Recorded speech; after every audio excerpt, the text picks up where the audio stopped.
air you breathe and the water you drink is in the balance of opinion in the legislature right now. It's a bill encouraging companies to ferret out and correct their own environmental programs so that state regulators don't have to. And there are a number of troubling aspects to this bill, notably the allowance to companies that their environmental mishaps need never be made public, as long as they report it and clean it up within a certain period of time.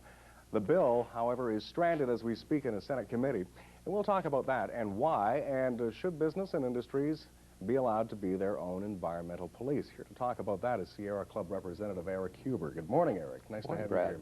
Let me ask you, first of all, what does the Sierra Club's Legal Defense Fund do? We are a nonprofit public interest law firm dedicated to protecting natural resources and persons who are threatened by toxic pollution. And one of our principal purposes is seeing that government agencies protect the people and carry out the environmental laws the way they're supposed to. Your stand on this whole topic, I take it as negative.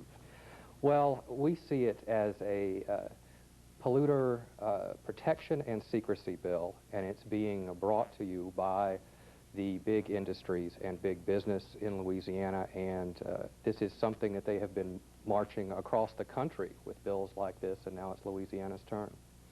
There are, if I understand correctly, there are 20 other states that have already signed on to these kind of environmental self-auditing bills. There are 15 other states that are in the process of getting them placed in. Why should we be picking on the auditing bill that here that is maybe going to make it through the Louisiana legislature? Well, this has turned into the environmental issue in the legislature for this session. Both sides are lined up. The environmentalists are fighting it hard, and industry's got a lot of money and a lot of clout being put behind it also. Not all states where it has gone forward have approved it. Georgia, for example, did not approve it, and the federal government, EPA, has come out foursquare against it. Let's go through a couple of the main points about the Environmental Audit Bill, which is known officially as HB Bill 967, House Bill. It encourages companies to ferret out and correct their own environmental programs so that regulators, the DEQ, the Department of Environmental Quality, and the EPA don't have to. What's wrong with that? Well, having businesses look at their own operations to see if they're polluting is, of course, a good thing. And 75% of them, studies have shown, already do that voluntarily. And when you get into certain regulated industries, the numbers go as high as 90%. So people are already doing that. There's nothing wrong with that. We actually are in favor of that. It's taking the results of their studies and hiding that from the public, making it unavailable to the public, that we have a problem with. And that has certainly troubled a lot of senators in that committee over the past week. That is. Who were looking at this. A vote ended up resulting, I think, in a tie. And the Senate committee adjourned without taking any action, stranding the bill in effect. I think it can come up as early as perhaps Tuesday, this coming Tuesday. But what do you see as the fate now? Well, the Louisiana business interests that have promulgated this rule and pushed this rule have apparently vowed to have another vote on it next week. So we've got our fingers crossed that that either won't happen or that it will be voted down and won't make it out of the committee. Companies would be immune from most fines and lawsuits under this proposed bill. Is that a problem? Well, I think they have changed the bill. Initially, they would have been completely immune, and that couldn't get through, so they've watered it down a little bit to make it a little cagier. Now they don't have complete immunity. It's just whatever they find out in their self-reporting, in their self-auditing, can't be used against them. Were you surprised that it had bilateral support? Republicans, Democrats, well, they all supported it when it was in the House. It did sail through the House, and I believe it had in a previous year also. That doesn't surprise me so much, considering that business has made a good pitch on this, and so that's going to sway quite a few people on both sides, Republicans and Democrats. But a good number of senators have certainly understood what this is all about and seen through it. We should also mention that we did invite Representative Steve Windhorst to join us this morning. Wasn't able to make it.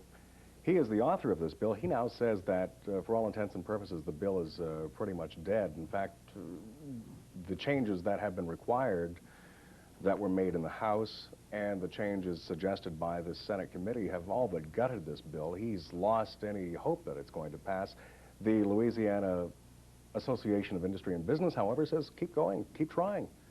Why do you think Windhorst is so discouraged while the Association of Business and Industry appears to still have optimism for it?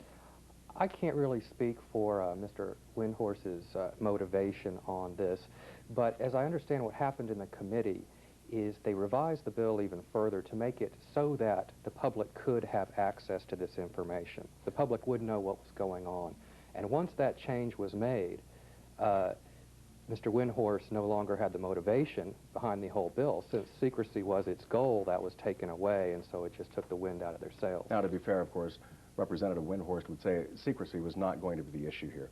What we were hoping to do was to get big business involved in policing their own environmental mishaps. We wouldn't rub their nose in it by revealing it to the public, just as long as they, within 10 days, reported it, within 60 days, cleaned it up. So what was wrong with this? Well, as long as they cleaned it up in 60 days, a lot can happen in 60 days.